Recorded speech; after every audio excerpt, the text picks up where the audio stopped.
Hello students, you are welcome in the physics class.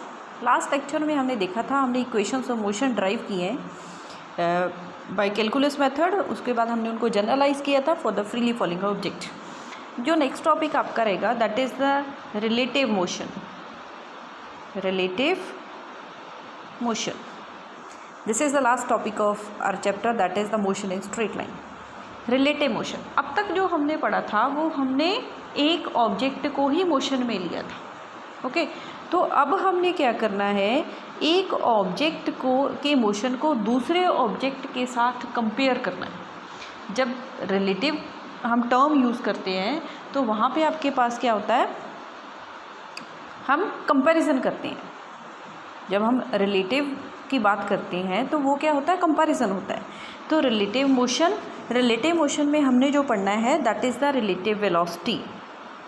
That is relative velocity. अब ये देखो, मैं example दे रही हूँ। जो अब तक जो हमने इस चैप्टर में पढ़ा है उसमें हमने एक ही ऑब्जेक्ट को मोशन में किया था। जैसे सपोज कीजिए you are going from point A to B by scooter, by car, by motorcycle, whatsoever, and your velocity is 4 km/h। Let us suppose आप इतनी वेलोसिटी के साथ चल रहे हो, तो वहाँ पे हम जस्ट वेलोसिटी टर्म यूज़ कर रहे थे क्योंकि आप एक ही पर्सन हो जिसकी हम वेलोसिटी की बात कर रहे हैं। Okay, now let us suppose आपका एक फ्रेंड है जो आपके पीछे आ रहा है, उसकी वेलोसिटी क्या है, सपोज कीजिए दैट इज़ द 5 km/h। अगर मैं दोनों को अलग अलग पढ़ूंगी तो मैं वेलोसिटी वर्ड यूज़ कर रही हूँ। अगर मैं ये आप दोनों में से देखूँ कि which one is moving faster, मैं ये देखना चाहती हूँ कि दोनों स्टूडेंट्स में से कौन सा ऑब्जेक्ट है, कौन सा स्टूडेंट है जो फास्टर चल रहा है, तो वहाँ पे मैं क्या करूँगी, कंपेयर करूँगी। लेट अस सपोज मैं फर्स्ट को नाम दे रही हूँ दैट इज़ द सपोज कीजिए let us suppose A, this is the student A and this is the student B. तो अब मैं यहाँ से देखूँगी दोनों की वेलोसिटीज़। मैं देख रही हूँ कि जो ए की वेलोसिटी है दैट इज़ द 5 km/h और जो बी की वेलोसिटी है दैट इज़ 4 km/h। तो मैं कंपेयर कैसे करूँगी, मैं ये देखूँगी कि किसकी वेलोसिटी हायर है। तो हायर करने के लिए देखने के लिए मुझे दोनों वेलोसिटीज़ पता होनी चाहिए। तो यहाँ से ये देखिए, जो ए की वेलोसिटी है that is the 5 km/h and जो बी की हम मान के चल रहे हैं that is 4 km/h। It means the A student is moving faster than B. How I am able to compare, I am going to compare their velocities. मैं उनकी वेलोसिटी को कंपेयर कर रही हूँ, तो यहाँ पे कंपैरिजन आएगा, उसको हम यूज़ करेंगे term that is the relative velocity. Means we are going to find the velocity of the one object with respect to another. Okay, तो हम ये देखेंगे कि दोनों की वेलोसिटी कैसे एक दूसरे के साथ रिलेट हो रही है। तो वहाँ पे हम टर्म यूज़ करेंगे that is the relative velocity. जो रिलेटिव वेलोसिटी की डेफिनेशन है हम वो लास्ट में डिस्कस करेंगे, पहले हम इसका एक्सप्रेशन निकालते हैं। तो रिलेटिव वेलोसिटी निकालने के लिए मैं यहाँ पे सपोज कर रही हूँ कि मेरे पास दो ऑब्जेक्ट हैं, दोनों क्या है, एक स्ट्रेट लाइन के ऊपर चल रहे हैं। तो पहले मैं मान के चल रही हूँ at time t is equal to 0 the A is at position x 0 1 पे है एंड जो b है वो कौन सी पोजीशन पे आपके पास, दैट इज़ x 0 2। मीन्स ये क्या है, पॉइंट a की पोजीशन रिप्रेजेंट कर रहा है, ये पॉइंट b ऑब्जेक्ट की पोजीशन रिप्रेजेंट कर रहा है। At time t is equal to 0 हम दोनों ऑब्जेक्ट की पोजीशन रिप्रेजेंट करें।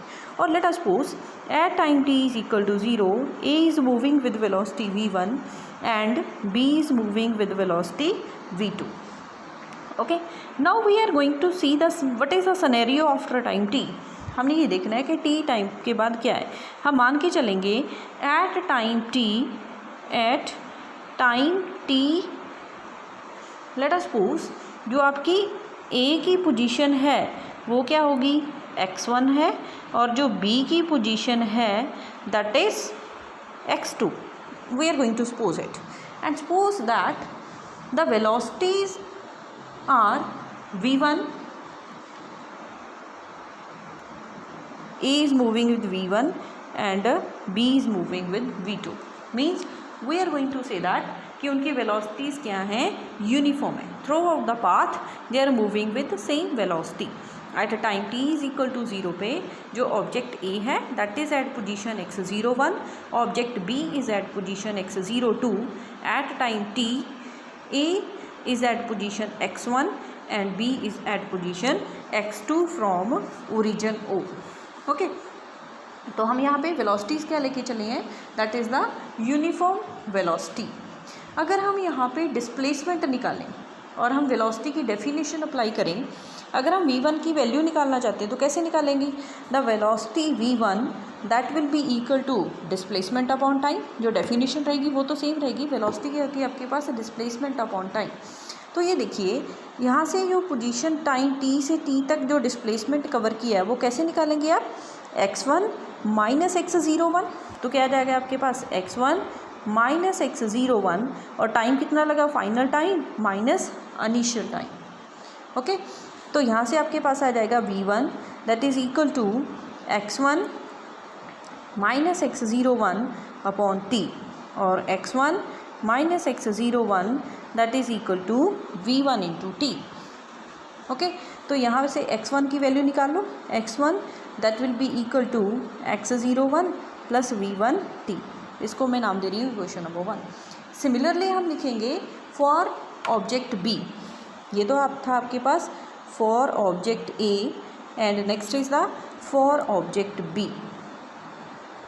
फॉर ऑब्जेक्ट B ऑब्जेक्ट के लिए हमने वेलोसिटी निकालनी है v2 that will be equal to again displacement upon time.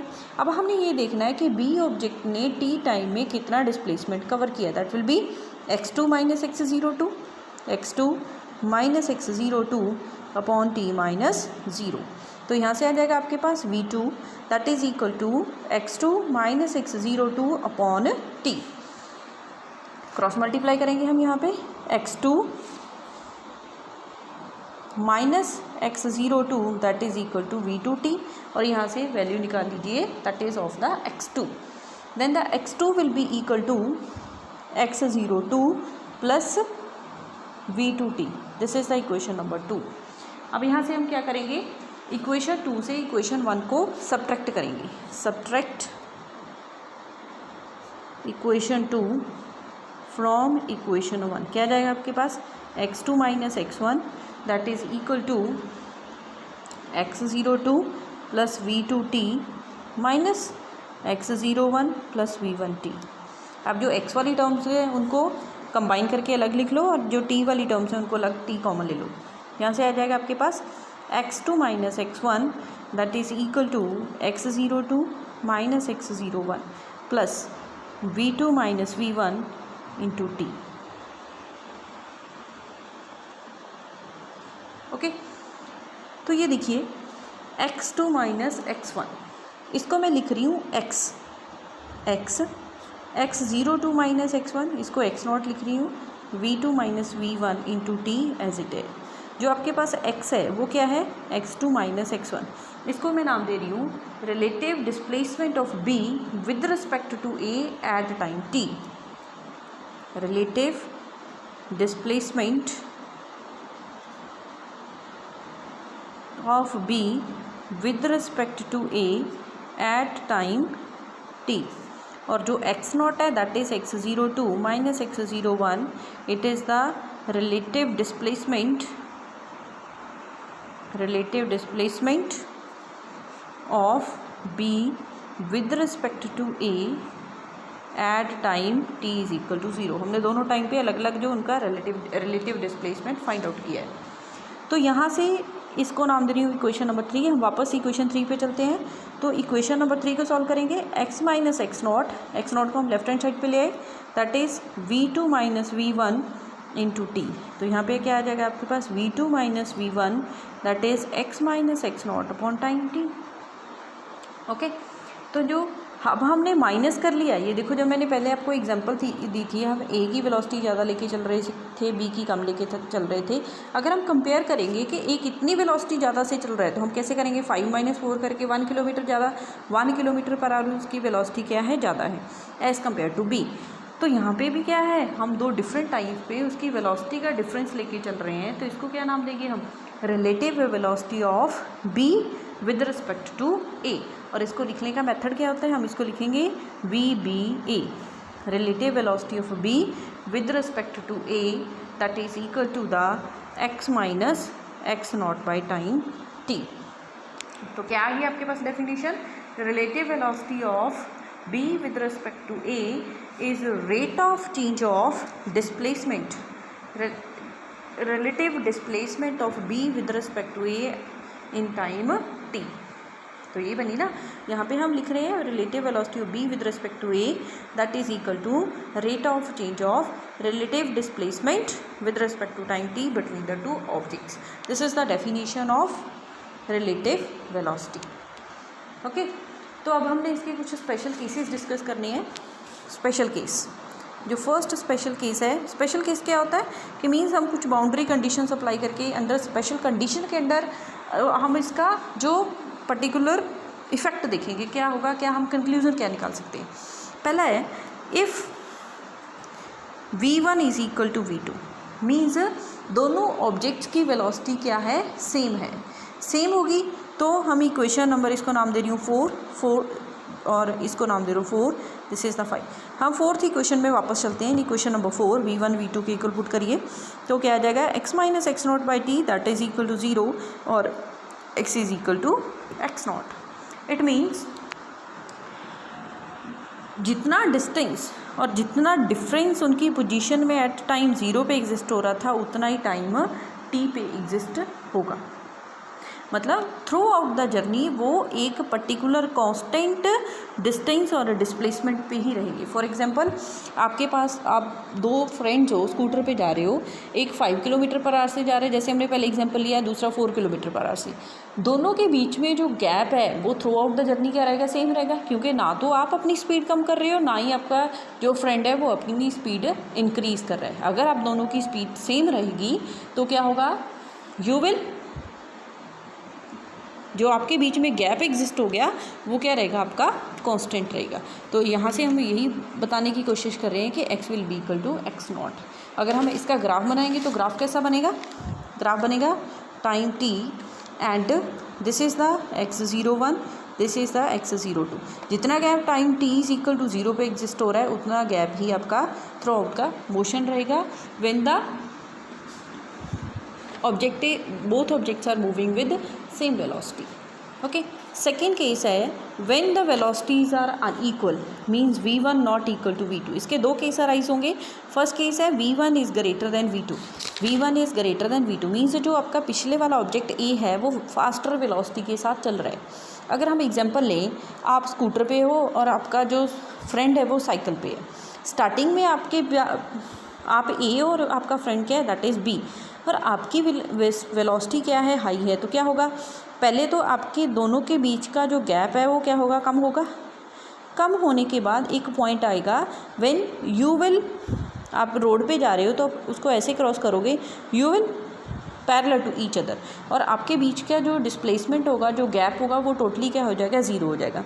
उसके बाद उसको आप क्रॉस कर गए, ओवरटेक करने के बाद क्या होगा कि आप बहुत आगे चले जाओगे और दोनों के बीच का गैप क्या है, बढ़ना शुरू हो जाएगा। तो ग्राफ कैसा बनेगा आपका, the graph will be like this, time t x01, this is the x02 means firstly the gap is going to decrease हो रहा है एंड उसके बाद क्या है, आपका गैप बढ़ना शुरू हो जाएगा।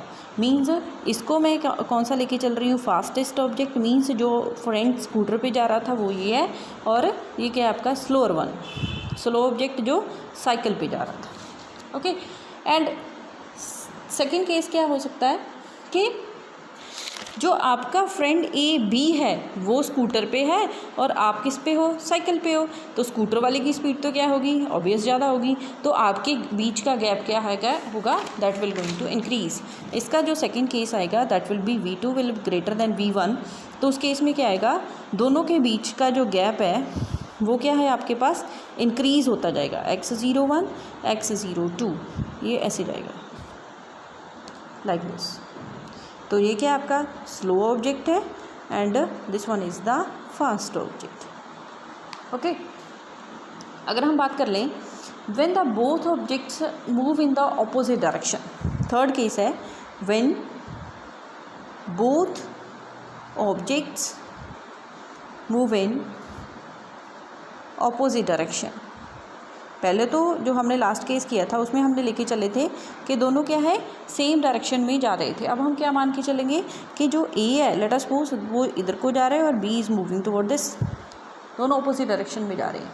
तो हमने ये देख लिया कि जब हम वेक्टर्स की बात करते हैं, वेक्टर्स की डायरेक्शन चेंज होती है तो वहाँ पे हम साइन क्या लेते हैं, नेगेटिव।